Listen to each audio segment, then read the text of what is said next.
Hey, friends, and welcome to Beyond the Veil. Today, we have a very special guest. His name is Patrick Clement, also known as Sebold Krebs, and he is a writer and director and also a graduate of the prestigious directing MFA program at Columbia University and a University of Kansas School of the Arts alum.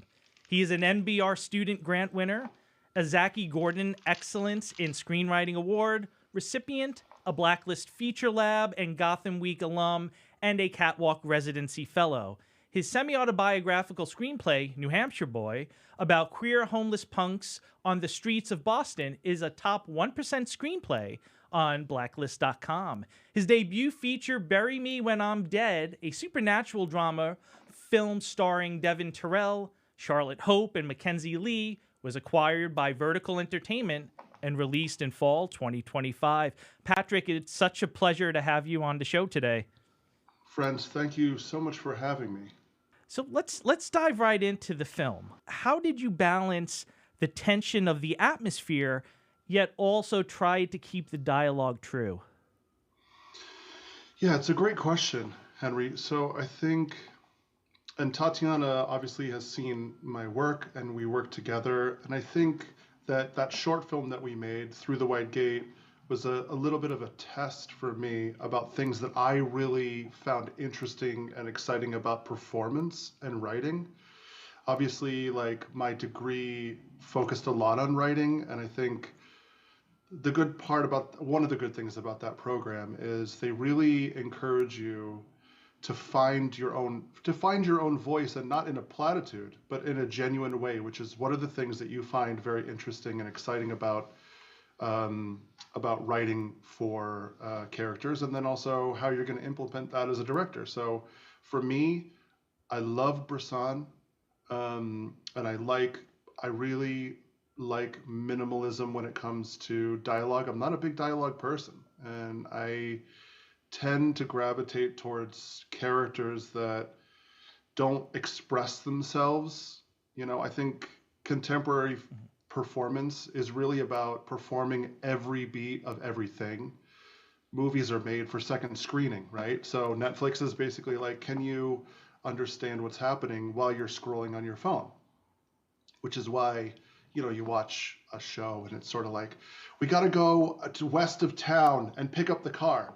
West of town and pick up the car? Yes, we have to go west. And let's not forget to pick up the car. So this is a very contemporary, and I'm not actually even trashing that because that's very important for a particular kind of film. For me, I don't want people to fill in the gaps a little bit. I want to just give them just enough, where a balance of where I think the information is clear, but the emotions and part of the performance are happening in other places. And I'm so glad you mentioned that about less is more with dialogue. Tatiana and myself, we went to a film festival where I noticed a lot of older audience members really love like a lot of dialogue in the film, and they thought that was the mark of a good film. But in your film, what I enjoyed the most was that you let the visuals take over, and especially for a film like that, it's a thriller, it's a mystery, it has the elements of horror. Not complicating it, especially for the actors too, to have to say certain things, really made it a strong first feature for you. Tatiana, what do you feel about that? I really loved the movie. I love psychological horror in general. Mm-hmm. But what I thought was different about this is I was thinking about it, and so one of the main plot points is that the lead actress gets brain cancer. It's terminal. She doesn't have a lot of time left to live.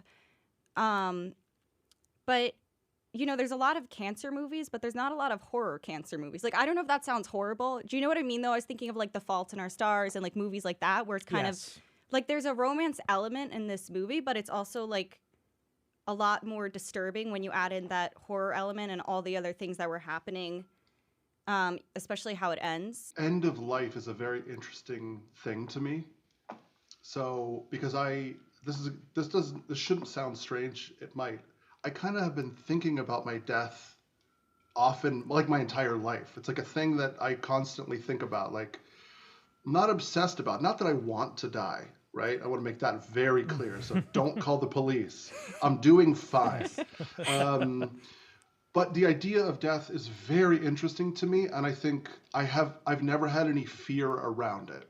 And so when I started to develop that film, it was really interesting to me about the way that the death of somebody would affect others, right? So the protagonist is not the one that's dying, right? So to me, what I always thought was more interesting wasn't necessarily like me if I was dying, but then not only like how would that affect the people around me, and especially a group of characters and a relationship wherein there isn't especially strong emotional ties. This is a relationship, people that love each other, but they're all sort of living in their own island. So I think that was really like an idea that I've had in almost all my films. If you look at any of my short films, there are people that are mother and daughter, there are people that are husband and wife, brother and sister.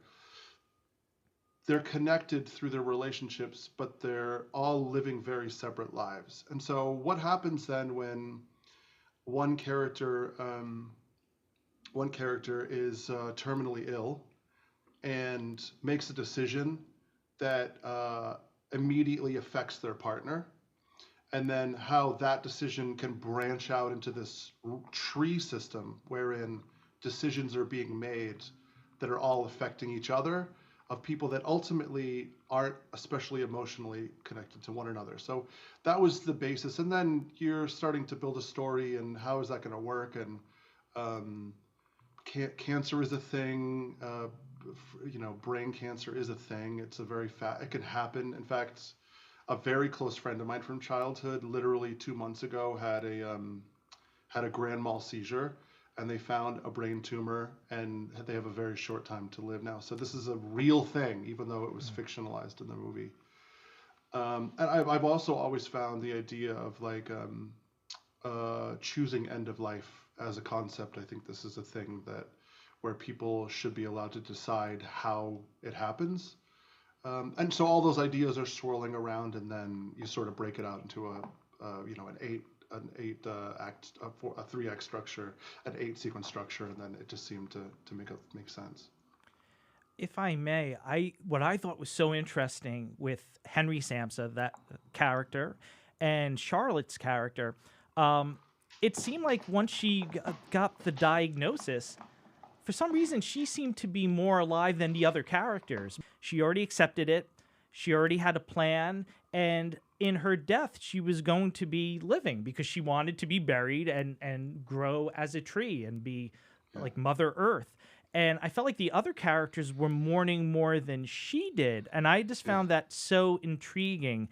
Was that something that you did purposely in your writing, or did you just write it and then all of a sudden say, hey, I think I see this materializing?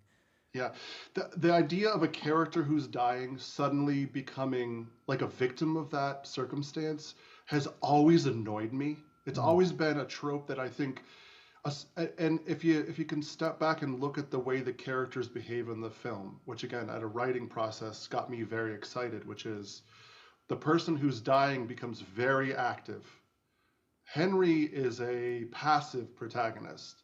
He has almost no agency, which again is a complication that I think is difficult for some viewers to really accept. I read through my letterbox and it's like, why didn't the husband do something? Why? So, because normally I think in a traditional movie, the wife is going to get ill and the husband is going to swoop in and try to rescue her in some way. Look at a movie like The Fountain, which I love to death, right? Which I love this movie, The Fountain.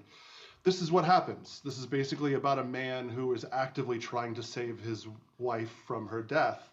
This is a more traditional structure. To me, I thought it was more interesting to flip it a little bit, where the person who has a terminal diagnosis isn't a victim, and they're not going to be passive about it, and that the characters just do a little switcheroo, which I thought was compelling, but again is also a little bit of a challenge for audiences to sort of get over, because it is different.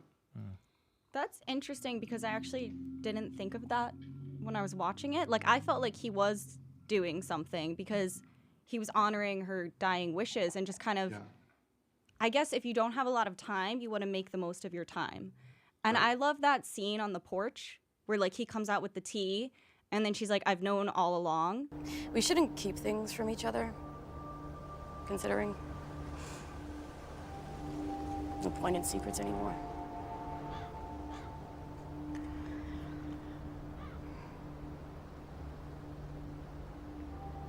I know about Rebecca. Yeah. For a while, actually. I kind of understood, in a weird way. I thought moving out to California would fix it. A fresh start. Do you love her?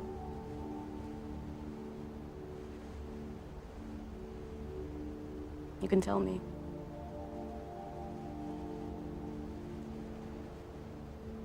I love you.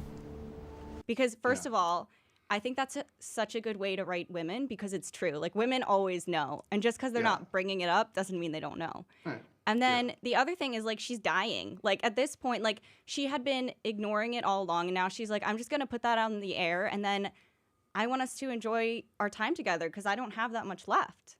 And that's what they ended up doing. And I think for me, it made sense that he didn't tell her about the baby. Because why would he at that point? Like, why would he add that? Like, why does she need to know? Somebody once said to me, she was like, and this was about real life, not movies. She's like, you think you want to know, but you don't. Yeah. Like, you don't really.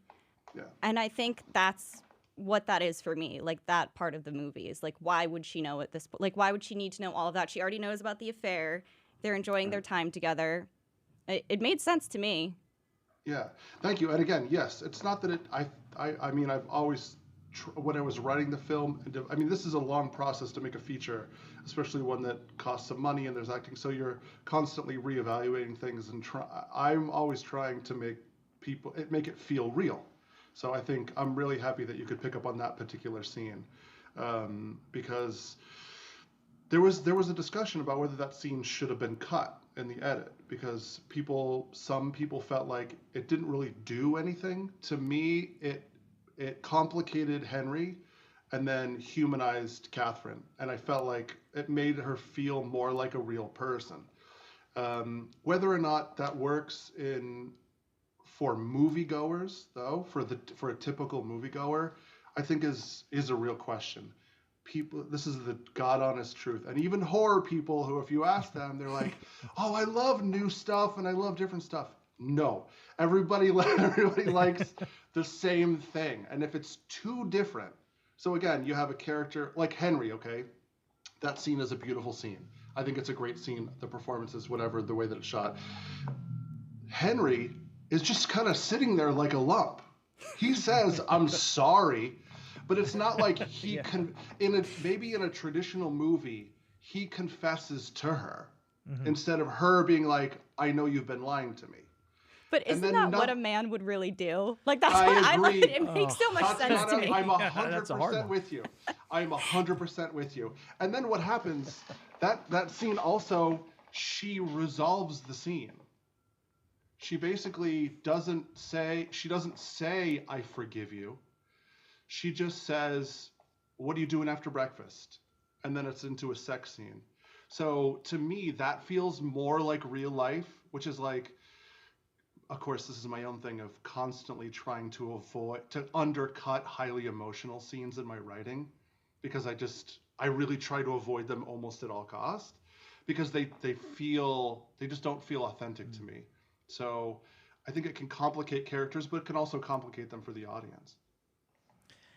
Speaking of characters, I would say that the female characters were a lot stronger, Agreed. Just their fortitude, their empowerment.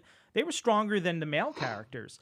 I felt that especially Charlotte's her father, he was this petty man. And Henry was, like you said, passive, but he also was petty in certain ways. And he seemed like he was trying to have his cake and eat it too, with his affair and juggling, the diagnosis and his wife, and still almost like trying to come up, ahead of things. When the actors are doing these scenes, Do you let them just kind of go off into their own process, or because you have all of these built-in ideas that are undergirding the script, do you give them more, not saying line readings, but you're giving them a little bit more to play with? Yeah. I spend a lot of time in casting. So I think that is a really important, a very important job, not just in general, because it is, but for me as a director, not only do I want to look at somebody and I like to cast interesting looking people, but I like to make sure that they understand that my taste as a director is that the actors are a part of a thing and that the rest of the movie is going to do a lot of heavy lifting. And that sometimes I think, I'm not an actor, thank God, because I'm too self-aware to let things go and be in the moment, right? But especially if you're a lead in a movie or you feel like there's a big scene coming up, I think a lot of performers feel the pressure of having to carry that with them, that it's their responsibility. And in some cases it is with certain directors or certain pieces of material. That pressure is important, but for me and the way in my process is the film will do a lot of the heavy lifting around them. And I've always asked my performers that they don't have to be the movie in every moment, that the movie will exist and that they're just a part of it. And that I think actors, especially because in this day and age, they're acting a lot less. So it's not like they're putting in the work every week. Movies cost money. You're doing a lot of, so maybe you're doing a handful of stuff a year, then you're on set and you're in your costume and you feel like, okay, this is my time to work. I think it's really important. I've always been able to just remind my actors, I think that, hey, you're a part of a thing. Just be in the moment. You don't have to do too much, and the movie will do a lot. And I think with a visual sense, I think that has seemed to work out for me and my taste, which is the film exists and the actors are inside of a film, and they don't have to be the film every moment of every scene. And that also gets me the performances that I like. Like I said, I'm a huge Bresson fanatic, and the way that he views acting is it's through action. It doesn't have to be through minimal dialogue, and that the movie itself puts the character in a position where the audience can connect emotional dots without having to hear it. And a lot of times I think if you're an active watcher, and I'm an active watcher when I watch movies, I don't want everything spelled out for me. I really like to look at a performer and be like, oh my God, he's thinking about this at this moment. What is he thinking about? Without having to be told. And so, I'm really proud of the performances in the film. I think they're very strong. It's really interesting. People say Henry doesn't do anything. That the people tend to like Buck because he is sort of the comic relief because he's a big guy and is a hunter and he cracks a couple of jokes. Where's your gas can? Gas can. Right. I don't have one. What were you gonna do? Just carry it back in your pockets? No, just I'm just pulling your leg. The cast to me is spectacular. It's every single person did exactly as I asked. I think they're all incredible. They're all incredible actors in their own right. And then you put them together as a cast. I think it's a very, very strong cast, and I was very, very pleased with what they gave me on set, and when we were cutting, I was even more impressed. Yeah, I agree. I loved all of the performances. I think I really liked Henry. I don't know if you intended to write him this way, but he was almost more of an anti-hero to me. Like he wasn't perfect, but you still liked him. He was still likable, and he kind of had those vibes of like a Matthew McConaughey kind of character. You know what I mean? Yeah. Like the one where it's like you like him even though he's like not so straight-laced and perfect. That's an interesting comparison. I never really thought of that. Yeah, I mean, he felt like there were things that I didn't like about him, but that's what I like with characters. But you still want the best for him. Yeah, I don't. That's what's so great about the character. It's multidimensional, you know. So it's how you view it. I would see it that there were a lot of flaws in him, but at the end of the day, I felt for him.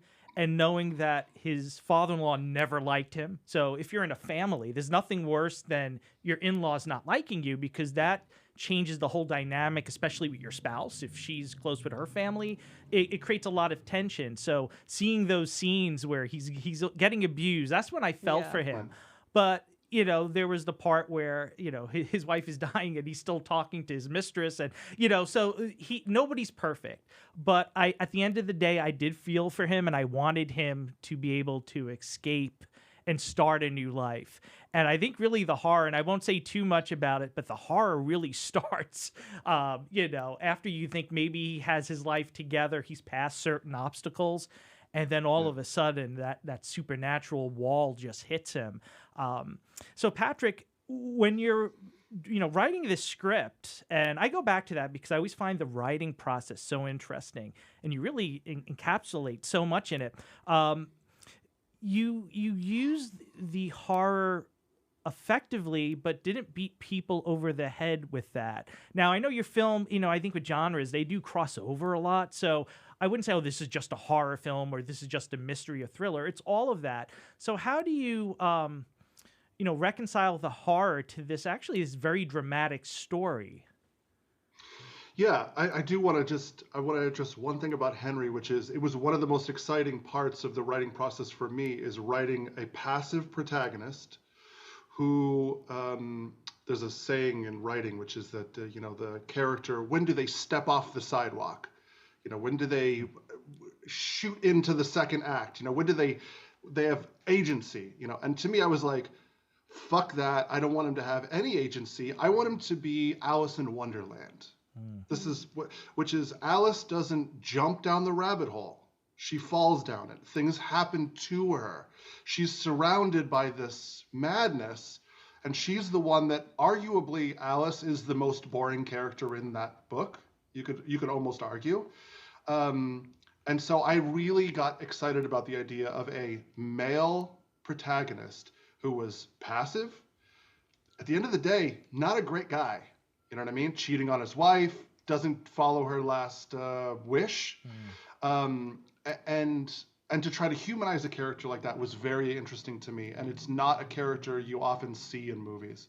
I mean, you could even argue the first Rambo, right? John Rambo does not barrel into town and start shooting the cops, right? He's just a guy passing through, minding his own business. So he becomes active later. But initially, he is thrust into this thing. So that's why I think Henry was constructed that way. As far as like genre, you know, I tend to find an interest in films that exist on the fringe of genres that I think are not at the dead center of the genre. I love Terrifier as much as everyone else, right? You could argue that in the business, culturally, this is a movie that's at the dead center of horror genre right now. It's a movie that is very successful. It makes a lot of money. It's got all the things that everybody likes, right? It's got a clown and fire and blood and chainsaws and good kills, right? To me, I love that movie, but I don't want to make that movie. So to me, like, this film was, again, it's complicated to do it this way. So the financiers at the end of the day, maybe not so happy because it has trouble fitting into certain categories. I think our distributor marketed it as a horror movie. It's not really scary, right? Like, there's no scares in it. There's no traditional horror elements. However, that doesn't mean that it shouldn't exist inside that genre. It's just on the edge of it. It's in another part of that genre that I think isn't visited enough. And partly that's the economics of our business, which is when you walk into Blockbuster, there were signs on a shelf that said horror, and now I'm old, so Blockbuster. No, horror. I am too. I mean, I still have my card somewhere in an old wallet. And because there's a sign that says horror, comedy, and these are the things. This is the way that our business has funneled content to be a very small. This is what horror is. It's this thing, and to me, it was also exciting to expand that and to sort of find a space between drama and horror and, you know, psychological drama that sort of existed in this nether region where I think most movies don't exist. And that feels very exciting to me as a creative. Does that translate into financial success? Unfortunately, it makes it harder to exist in that space now. But boy, it's thrilling when I watch a movie and I think, where does this movie sit? And people say, well, who's it for? I think I've always pitched the movie as being, there is a very small group of people that will really like the movie, and that's what's happened. I wish there were more of those people, but again, it's when you're working inside genres, you do have to fan service a lot, and I think as a contrarian and my own tastes, I wasn't able to do that maybe as much as I think some people would have liked. But you know, there is no movie like there's very few movies like my movie, and to me, I think that's really an achievement. You know, could there have been more blood and guts in it? I guess, but that wouldn't have been me. I would have been doing it for the wrong reasons. Like all of a sudden, if you have a head explosion like Scanners, it really kind of kills the mood, you know? Yeah. It would just come out of left field. And there's been movies like that, and you hear stories from first-time directors where they're pressured by funders. Yes. Hey, you know, we need, like, you know, somebody decapitated or something horrible, so that they could fit it neatly in that genre. So I do think, though, that staying true to your vision is important, because I imagine when you do your next film, there's going to be a lot of really good actors that want to work with you because they see that work and the intensity and that solid writing, you know, that all the metaphors and I mean, all your characters, and I'm not just saying that because you're here. No, I promise. Like, when you're not here, I'm going to dish your film. No, I'm joking. So what I'm saying is that all the characters had a moment in that film that if I was an actor or a character actor, I'd love it, because each person has that moment where they shine. Even his mother-in-law, when she comes over and meets Henry at the end.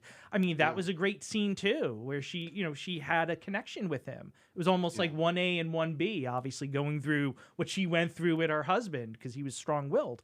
He's a very smart man, Henry.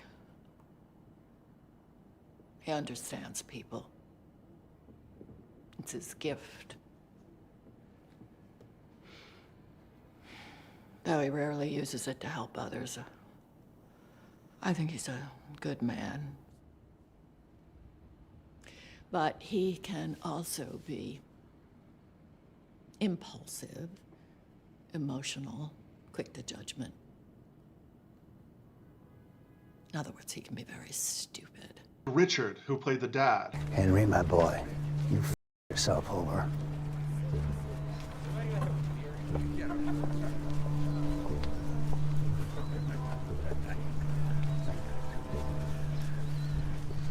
You f***ed me. It's fine. it's all right, everyone. It's fine. He's okay. It's just been an emotional day. He's a guy, he's done TV. He did a great episode of Black Mirror. He did an opening of Black Mirror that's awesome. And so he's a guy that's been around doing character work forever. And then Devon Terrell had done a Netflix show and had done he had done the Barack Obama movie. Yeah. So his first movie was playing Barack Obama. And so I think that he came in looking to do something a little different. You know, to me, over time, I'd like to hope that if anybody feels, you know, unhappy with their performances, I think over time, I think they'll come around and realize that it was something very special and unusual that I think deserves to exist. And honestly, it's some of the best performing that I've seen from most of those actors in their entire catalog. I think Makenzie Leigh is a very talented actor. Mm-hmm. I don't think she was used effectively in Salem's Lot, for example. Mm-hmm. This is my humble opinion. I don't think her performance was as strong as it could have been. I don't know why. But I look at her in my movie and I look at her in that movie and I feel like she's vastly better utilized in my movie. So, and I think it's a movie that takes time. And over time, I hope that when people find it, they can appreciate it for what it is. I think the performances are very strong, and I think the cast is terrific. I think it's very brave to make a movie that's not for the audience or for money or like for, you're just making what you want to make. And I love that. And I think, I can't speak for the actors, but I agree their performances were phenomenal. And for me personally, as an actor, I love when I get roles that aren't financially driven because they're so much more interesting. There's so much more like freedom and play in them. And that's kind of why we're artists, I think, is to do stuff like that, really. Even though we are tied down by money, of course. Of course, yeah. Yeah, I wish there were more opportunities like that. There was a time in which movies like that could be made because the revenue streams were different, and I think I heard some really good advice that I think is fair advice, but it's only partial advice, which is you go to a top 5 film school, every single professor every single week is telling you to make your movie. Make the thing that you want to make and stick to it. Don't make a thing you think is going to be successful. Just be your most authentic self in your creative space. I think this is great advice. That's only half the advice, though. The other half is if you do the thing that's purely you and you are your most authentic self, you have to accept the fact that maybe other people won't like it. I think this is a very important part that comes. And so for me, Tatiana, on your point, which is while I'm making this creative thing, I'm thinking about how I'm going to feel about it. Because the grip, the gaffer, the set designer, the producers, the writer, they're all the other writer, they're all going to move on. Even if I'm the most prolific director of this century, I'm probably making like 8 to 10 movies at the most. I mean, that's really like the ceiling, and that's like a very high ceiling. More likely, I'm maybe under 5. And so when you're in a creative process like that and you're under those conditions, my goal is to make the best movie that I'm going to feel okay living with for the rest of my life, especially my first one. And there's a lot of pressures that come from other directions, from a lot of people. Somebody put up a lot of money for the movie, but at the end of the day, I'm in a room with my movie and that's it. And I think we want to make things that we don't feel embarrassed about, that feel like they're us. There's nothing in this movie that doesn't feel like that it's me. And despite whether it's actually the best thing is it didn't matter whether it was financially successful for me. It didn't matter whether people like it. I scroll through the letterbox and there are a lot of people that just don't connect with the movie. It bounces right off of me because I made a thing that I love. And I think it was a really important lesson. Would I have liked it to make more money? Sure. Would I have liked it to won awards? Sure. But it doesn't change how I feel about the movie as a creative person.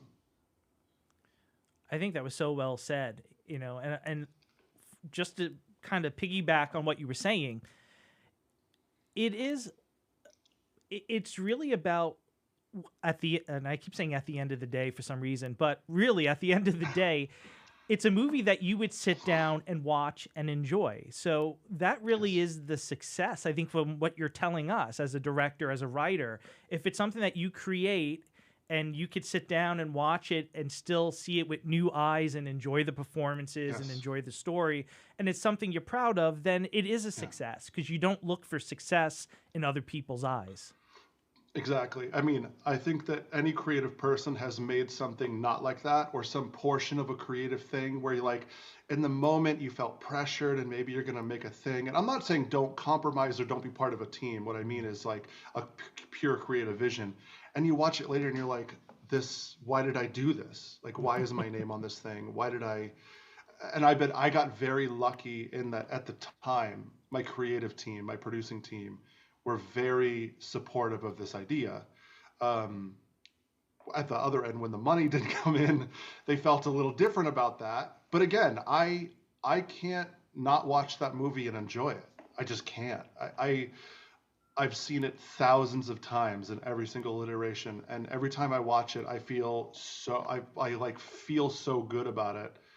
I feel so incredibly proud of my work, and my team's work and the people that were really like gunning for me. And it's just, but the other side is that the film, if I'm being honest, didn't perform as well as other people and I would have liked, and that's just part of the business. Well, I think there is a saying that if you are happy with it, if you liked it, then at least one other person did. And personally, I loved it. And also, I did too. Shocked that you almost cut out the porch scene, because that was honestly my favorite scene in the whole movie. So it just made everything make sense to me.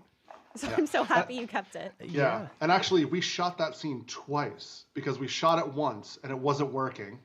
And then somebody was like, do we need it? And we actually went back and shot it a second time to try to get it to work a little better. So there was 2 different versions of that scene that we saw in the edit. And I'm also glad that I needed it. But again, it was like, you could imagine a version of the movie where that doesn't really exist. Mm-hmm. You know what I mean? Like, it could work without it. But, when you're in the editing room, like, you keep things for different reasons. So like, sometimes the scene just feels right. Sometimes you need it to be there, and neither of those reasons are bad. So, there was stuff like the 3-corner house scene that, again, nobody has seen 3-corner house, my other thesis about the family. There's a scene at the cemetery later where the guy walks up and he says he's looking for a job at a funeral. You know what I mean? So he goes to the dad. He's like, hey, I heard you were looking for somebody. Look, I'm at the funeral and maybe you could do me a favor. And he points over and he says, me and my son are very close. Well, that's an Easter egg to one of my short films. Those are the actors that were in one of my thesis films that's about incest, where the father and the son accidentally have sex with each other.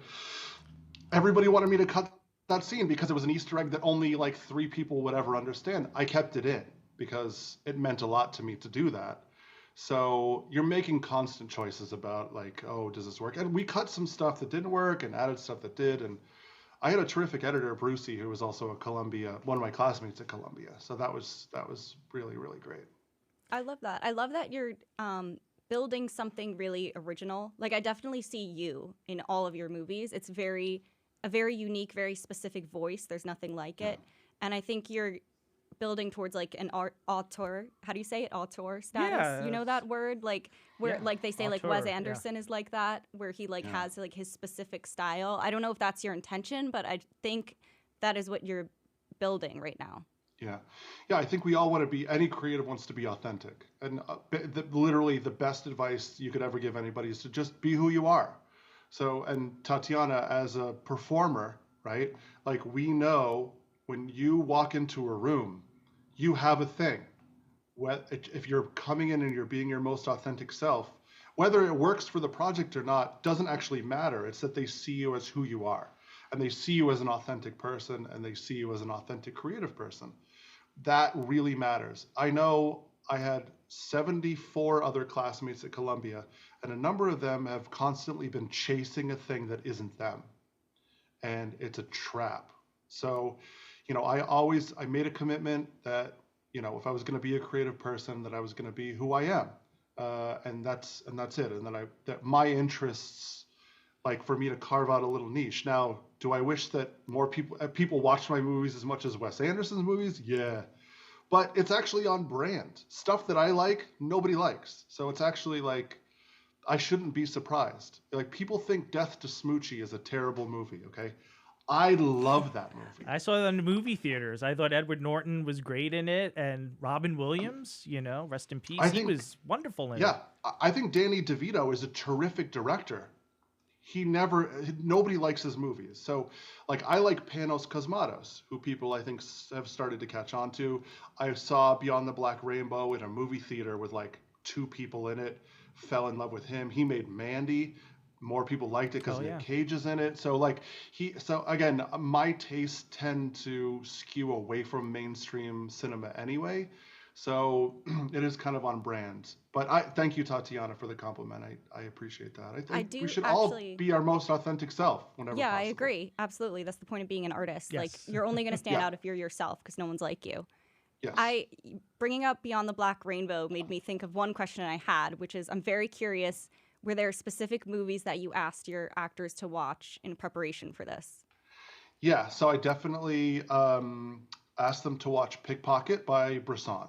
I said just or Mouchette, either one, which is they're not related to the movie subject wise, but about performance, and I really like the way Bresson works with his actors. Beyond the Black Rainbow was one, or Mandy. Ratcatcher is another one that I absolutely adore, because especially my cinematographer, I said, make sure you watch Ratcatcher. Jacob's Ladder is another movie that I think is in sort of the world of my movie, although there's a lot more, there's like car crashes and monsters in that, but the especially Henry, I think Jacob's Ladder is a movie that was a must watch for Devon. And then I sent him little bits and pieces here and there of stuff that I thought would be sort of in the world. I worked a little more with my cinematographer because that was a little more of a challenge, especially because I'm definitely a visual director, so I care a lot about the way the film works.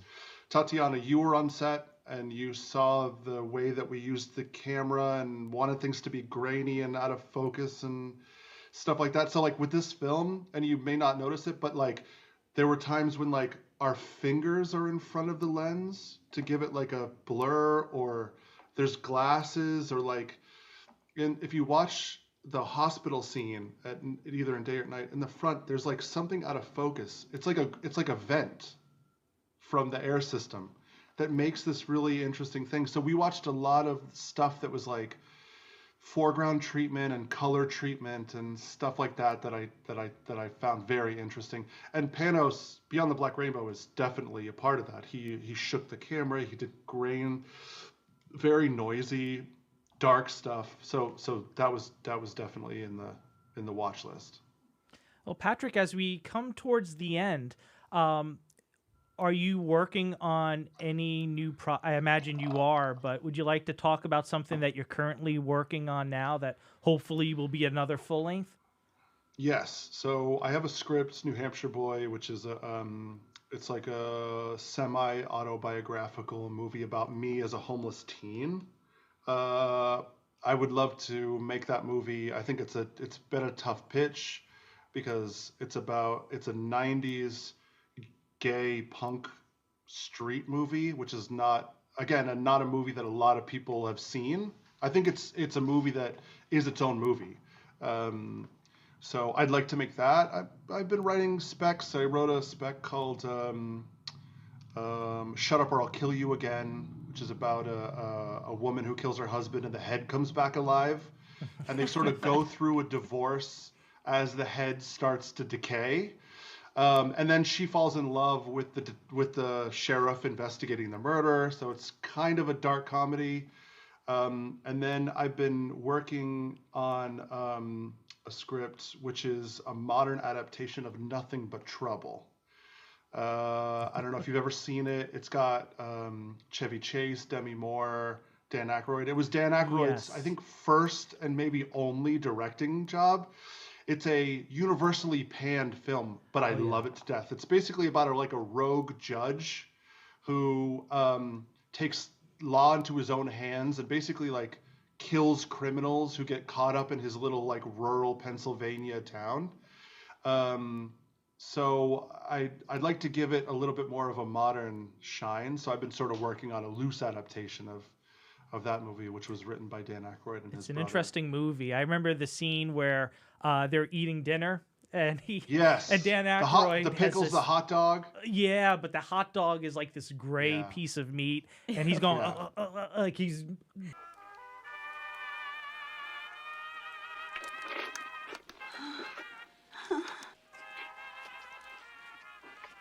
Go ahead there, folks. Fix yourself up a couple of dogs.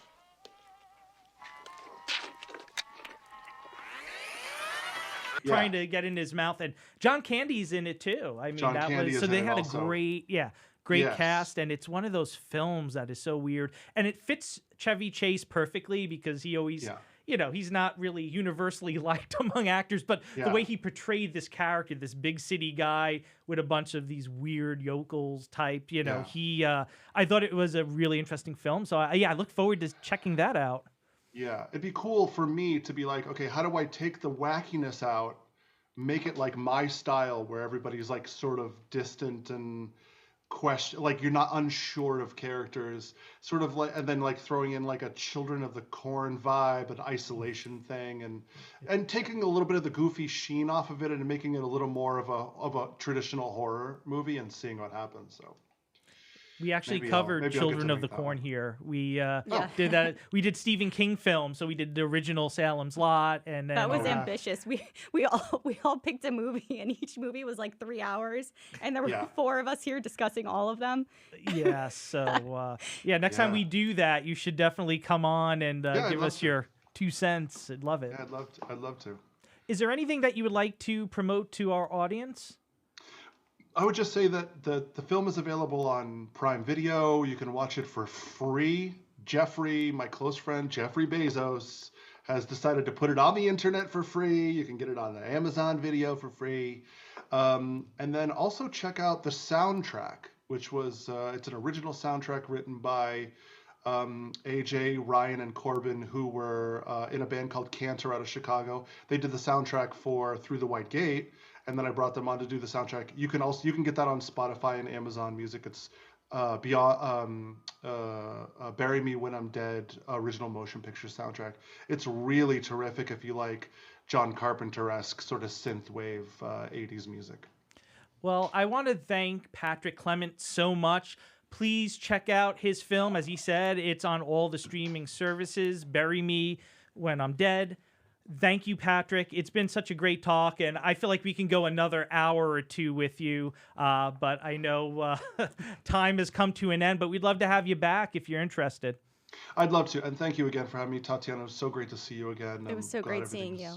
Well, and Henry, it was great to meet you, and thank you so much for having me. Absolutely. It was a pleasure meeting you, Patrick. Hey, friends, what do you think? Do you have a comment for myself, Tatiana, Patrick? Have you seen the movie? Is there a scene that really speaks to you? Please leave your comments down below. Please don't forget to like and subscribe. I'd like to thank LMC Media. They're always great in Mamaroneck, New York. If you're around and you want to do a show, come on by. Friends, thank you for coming down the rabbit hole with us.